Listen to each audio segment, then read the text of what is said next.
Why the Law of Attraction won't work for you and how it can by Devansh Agarwal.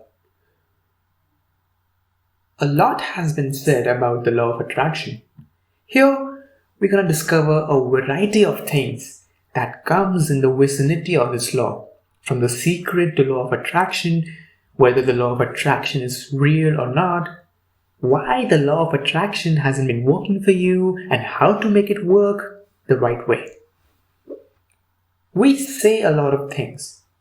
Listen to your inner voice, listen to your heart, but nobody quite taught us how exactly to do that. How can one identify what kind of desires are good for you and your life? Should we evaluate all those desires based on thoughts, feelings, or emotions? Or something else? The whole world screams on top of their lungs to believe in themselves. But what exactly is a belief?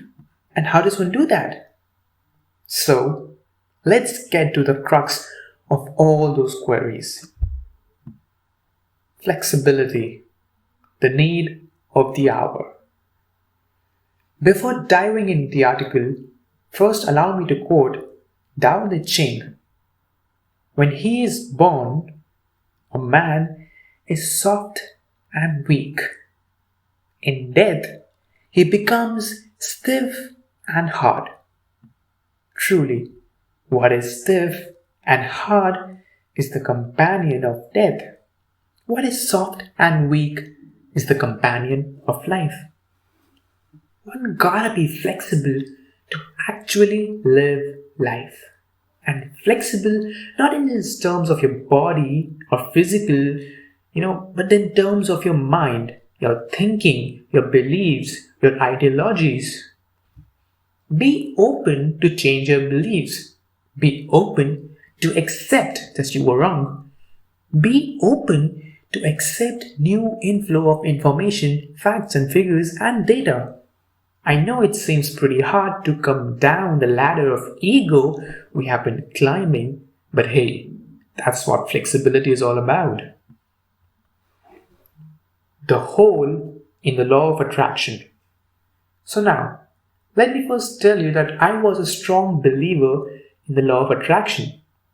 I used to think that one can surely attract houses, cars, money, bungalows, and all the luxuries using this law when I first heard about it. But what happened one day made me question the validity of this law and the way we all think about it. One of my friends told me that he won big time in a casino using the law of attraction. He was playing roulette and he focused his mind on the number one. He accumulated all his mind's energies and focused on that particular number. As it's mentioned in the law of attraction that you have to keep on thinking about it, you have to keep on imagining about it, and the thing will come into fruition, that will become reality. So that's what he did. He placed a bet of $100 on number one and lost. He did it again, lost again, and again, and again, and again. He kept on losing 10 times in a row and finally won the 11th time, making $2,500 in profits. As you know, the bet is 35:1. The minute he won the 11th time, his belief about law of attraction grew astronomically. He kept on going and going, and the next time made a profit of $1,500, and like that, he made a total profit of more than $13,500 that particular night. Now, he has blind faith that the law of attraction can make him a millionaire the next time he plays. This got me into thinking that if the law can attract cars, money and whatnot, as said and quoted by everyone, why can't it attract a single number in a casino? Well, on digging deeper into this, I found out that no one can actually beat a casino in the long run. They practice the law of probability, which is always tipped in their favor, which is why they're doing this business in the first place. So now, In the short term, it may look like my sweet innocent friend can beat the casino, but actually, that's how a gambler takes birth. It's less probable for someone who initially loses in a casino to go back and play again. People like my friend are actually the main income generator of casinos. They know very well that when someone wins in a casino, then that winning will lure them back into the casino to play even bigger than before. And that's where the law of probability will kick in to help the casinos make their money back. Now, my friend would be in total disbelief as to what just happened because he had complete faith in the law of attraction just like everybody else. So he will play again. He may win small but will lose big, and ultimately that cycle will keep on repeating, making the casinos richer and richer. The Roulette of Life. If you look closely, we all are sitting at a giant roulette table, applying the law of attraction, gambling. When sometimes we win in this game of life, we think it is a law that made it happen, and when we lose, we just say, oh, it's bad luck, bad fortune, destiny, karma, yada, yada, yada, whatever. First of all, it's not a law. It has just been coerced as a law. A law is something that's scientifically proven, that can't be questioned and which is based on reality. Laws like the law of gravity, the law of motion, these laws can be scientifically explained and have been explained numerous times. The law of attraction, on the other hand, works at the psychological level, at the level of our thoughts. And at the present, no device can measure the frequency of our thoughts, which perhaps could help explain the validity of this law after all. If we can't even measure the frequencies of our very thoughts, then we can forget about calling it a law. Without knowing the value of acceleration of gravity, the law of gravity is meaningless. Similarly, the current notion of the law of attraction is inconsequential. Everybody dreams about a bigger house, unlimited money, fast cars, branded clothes, a luxurious life basically. But ask yourself sincerely, will merely stuffing your brain with all the materialistic desires actually make a difference? Or making yourself better in the work you do? That's where the money is, guys. If you want to have a desire, then have the desire of becoming the master of what you do. Period.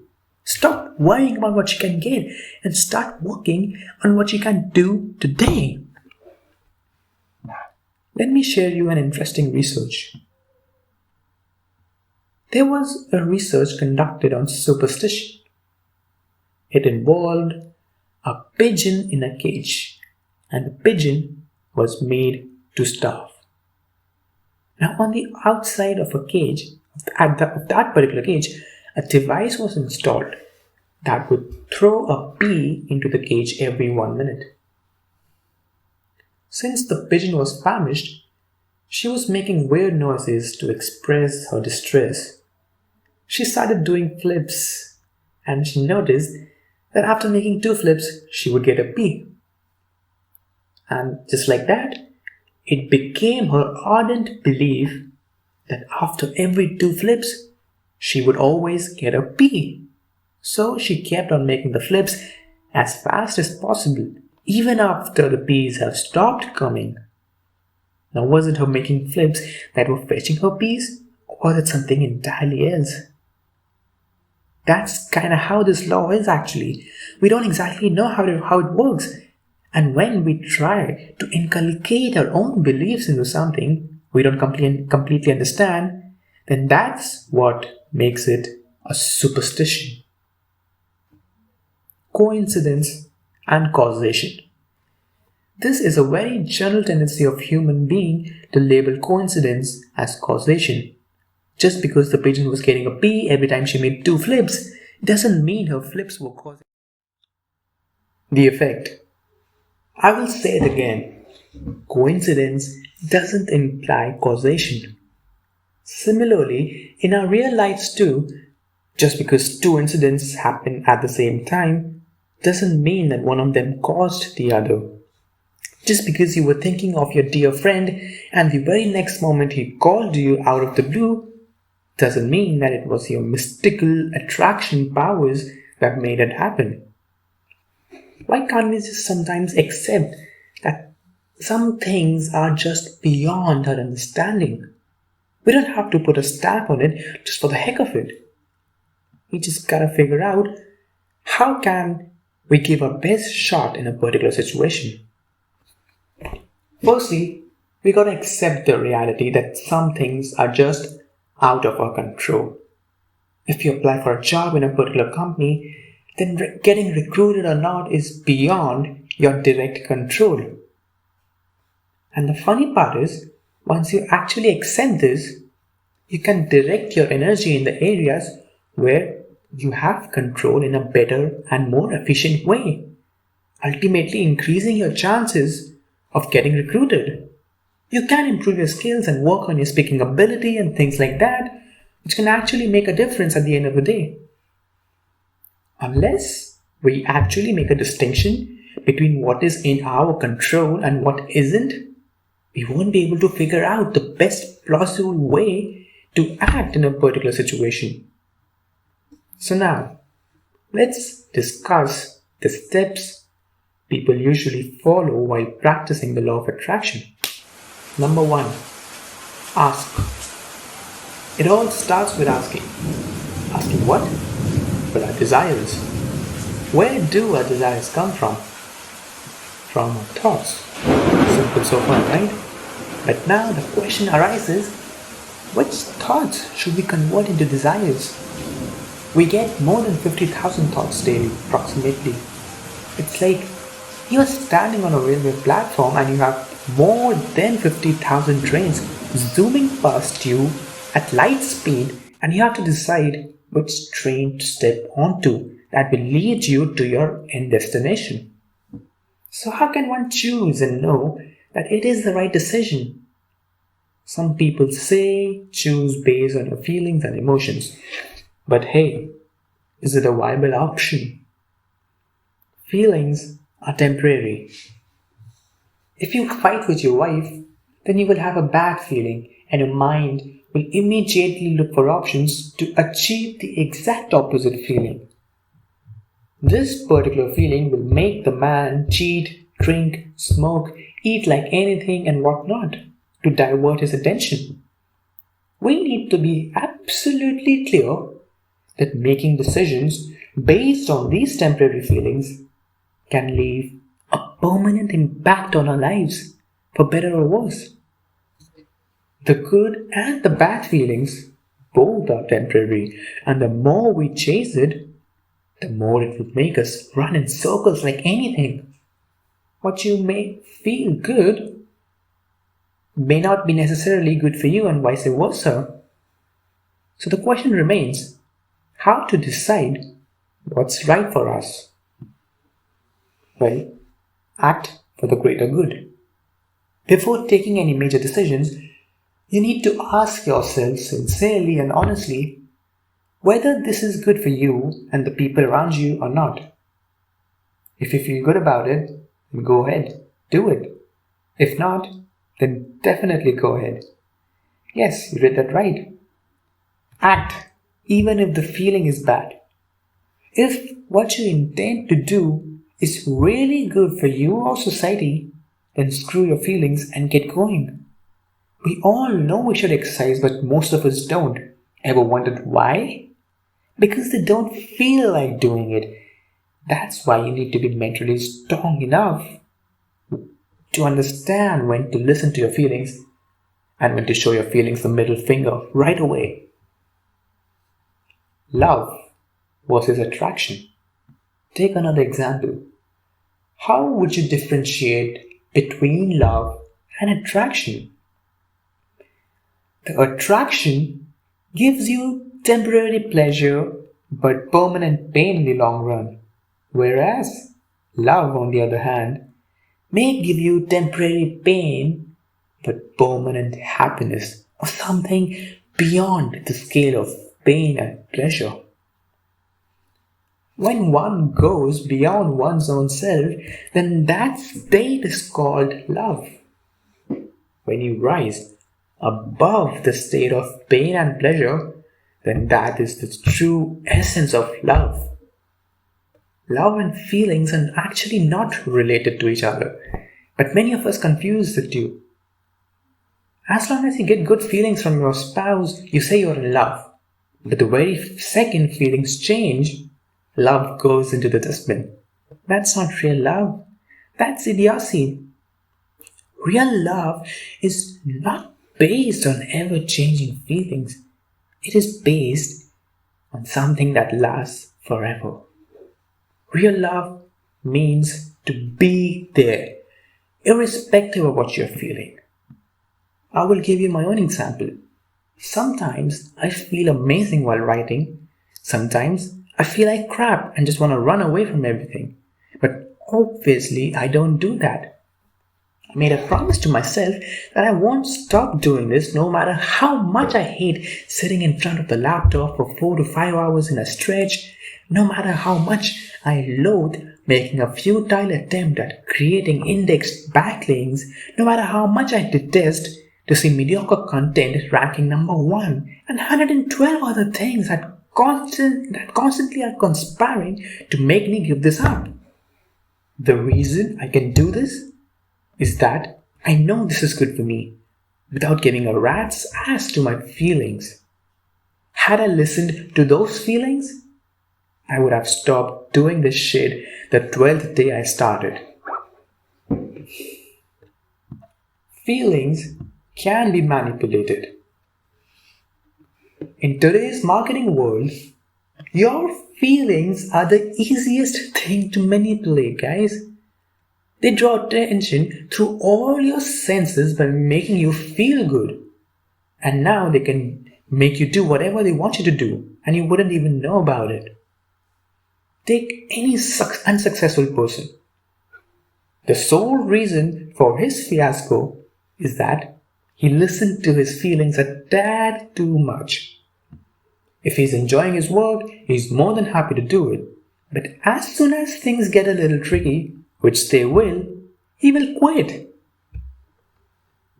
The one big difference between successful and unsuccessful people is that the unsuccessful person will make 10 commitments a day and will fail to hold on to even one of them. Successful people, on the other hand, they may make just one commitment in a month, but they will hold on to it no matter what. Once they commit, then there is no stopping them. Doesn't matter if they are succeeding magnanimously or failing terribly, they keep on moving. And so should you once you discover your right desires. Someone said, your work is going to fill a large part of your life. And the only way to be truly satisfied is to do what you believe is great work. And the only way to do great work is to love what you do. If you haven't found it yet, keep looking, don't settle. As with all the matters of the heart, you will know when you find it. Well, of course you know who I'm talking about. Steve Jobs couldn't have said it better. This is how you should discover your true and meaningful desires. Once you get fixated on those desires, what next? Well, there are 2 choices ahead of you. One is to just keep asking for it, as most people do. They will beg in front of God to somehow fulfill their wishes magically with a snap of his fingers, which is what they call using the law of attraction. The other choice is to work your ass off so that you don't have to ask for anything and what you want will automatically come to you. The world is a giant company. Consider this world as a giant company where we all are the employees and God is the founder and CEO of the company. Now, most people and most employees just keep on pestering the CEO to increase their salary or to give them a promotion, while others focus on the work they're assigned to do.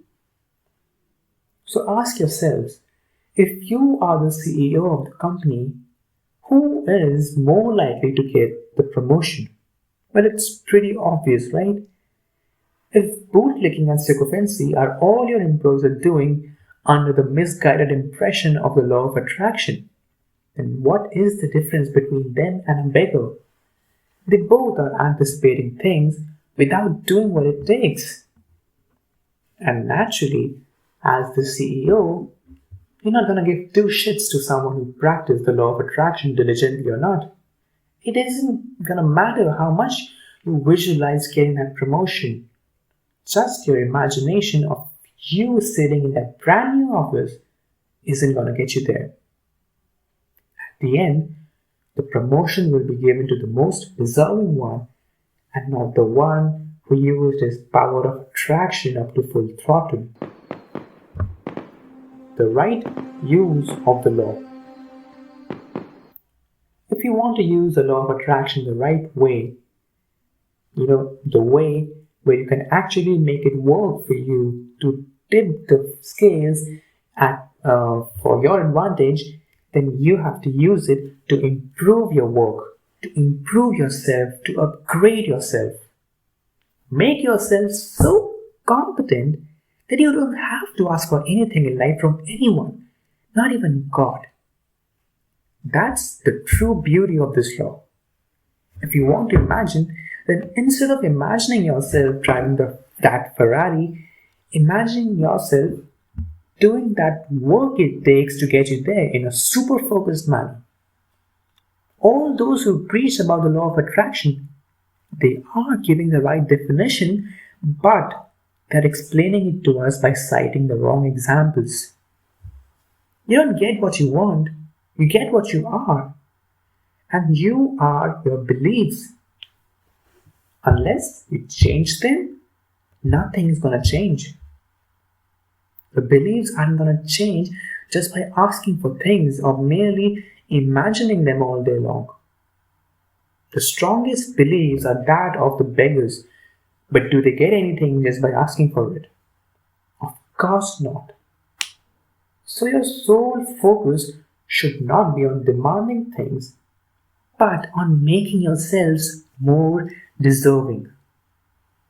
Stop imagining about changing the situations, society, and your family, and start working on transforming yourselves. Once you become worthy, will there be any need for you to, keep on asking for things like most of us do right now? It's pretty simple if you ask me. If you want the universe so badly to conspire to get you what you want, then you gotta show the universe that you deserve its help, that you are worth it. The universe isn't bound to help you in any way. The irony of the law of attraction. Look at the contradiction. On one hand, the law of attraction states to be grateful, and on the other hand, it is making you beseech. If one is truly indebted and has gratitude in his heart, then why would he ever ask for anything more? Food for thought. Now, this also doesn't mean that you stop growing. Growth is all that matters in this game of life. But to grow and to beg, they are poles apart from each other. And not to mention, I'm also not saying to stop chasing a luxurious life, guys. I'm simply asking you to change the lane you're walking on to reach your end goal. You will get everything you want, but not by asking, but by simply becoming worthy of it. And how will you become worthy of it? By changing your beliefs. So now let's discuss the second step or the second part of this law of attraction, that is beliefs. What are beliefs? Is willpower belief, or is it something entirely different? Beliefs can be either based on superstitions or on the basis of experiences. Let's consider two people. The first one just became a doctor, a fresh graduate, excited to be grilled in the real world. The second one is also a doctor but has an awesome track record of more than 15 years in the space. Now, the first guy has a desire to do a major operation, to make his name and all that. His willpower is pretty strong about it, and he believes that he can do it. The second guy, though, after doing so many successful operations, has no desire whatsoever. So whose probability is greater to do a successful operation? Obviously the second guy. There you go. Belief is nothing but knowledge coupled with experience. People say believe in God, but most people can't because they have never experienced God. The greater your knowledge and the more your experience grow, the stronger your beliefs become.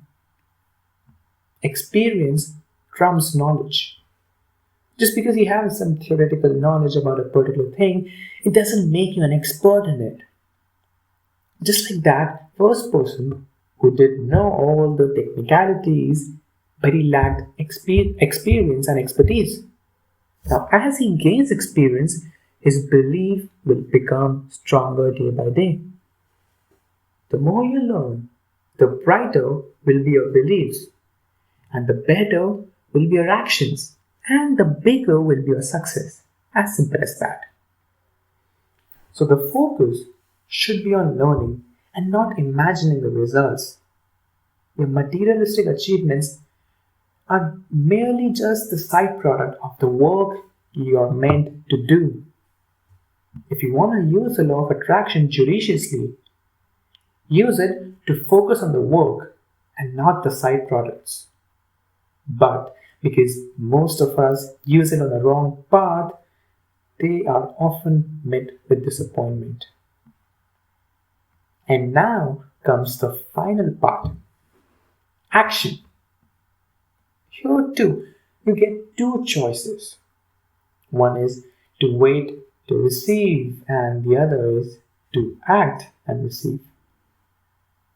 There are innumerable people in this world who have discovered their desires and their beliefs are also firm, but they never take the plunge. Let me extend the previous example of the second person only. Let's say the experienced doctor, he discovered that he wants to open a hospital in his hometown where he will operate for free for the poor people. He also has the knowledge and the experience to get what he wants, but he never acts on it, which is why his life seems incomplete to him. And why is he not acting on it? Well, because he lacks energy. We need energy to do anything and everything. And where do we acquire this energy from?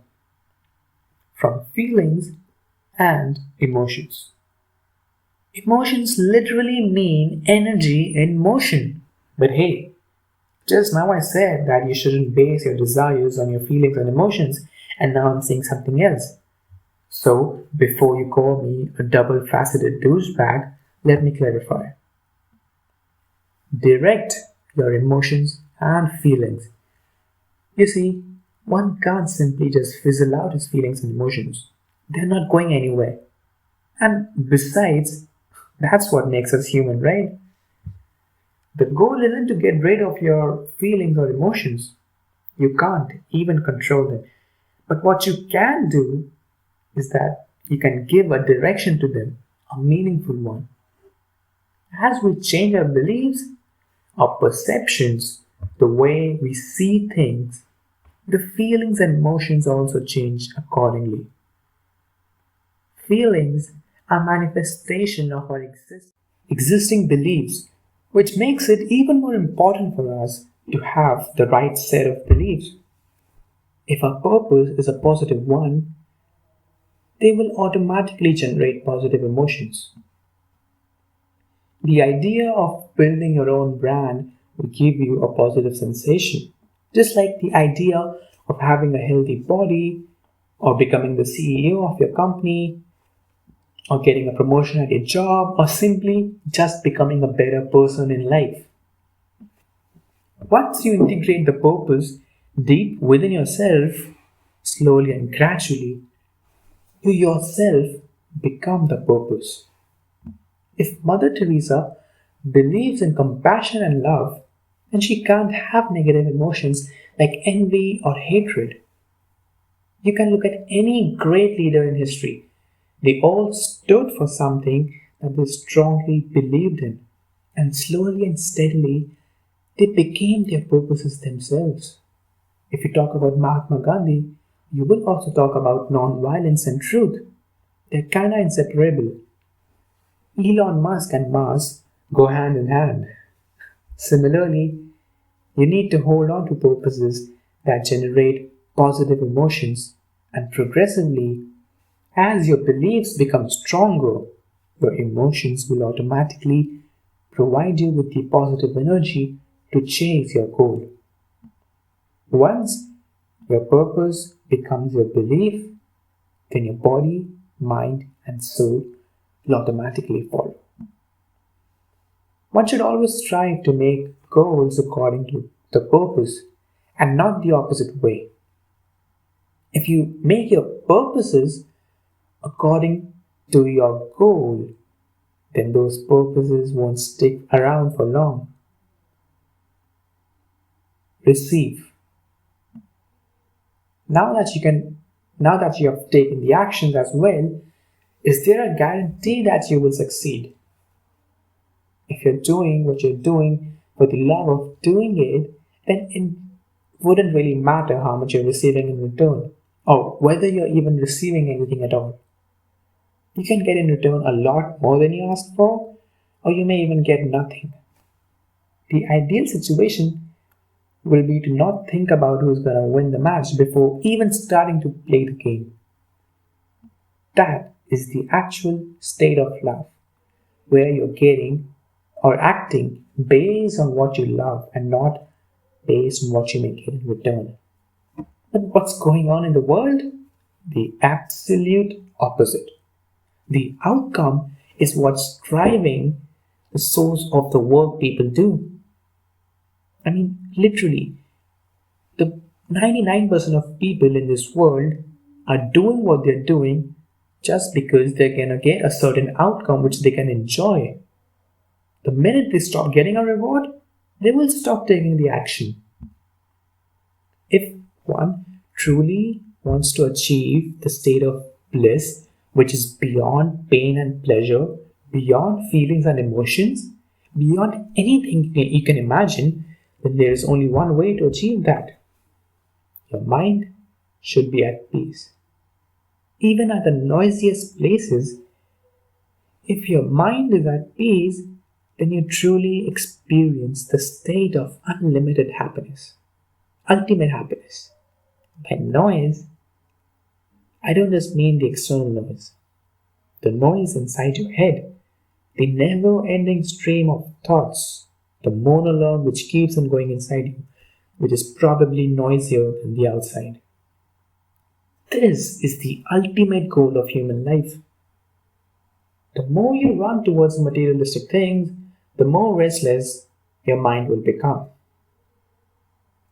Acceptance is the last step. Accept gracefully, be it success or failure, happiness or sadness, pain or pleasure. Accept it and move on. At the last, I will only say that you will get everything in life you want, only if you're ready to come out of the imaginary world and get down to becoming the best at what you do. Thank you very much.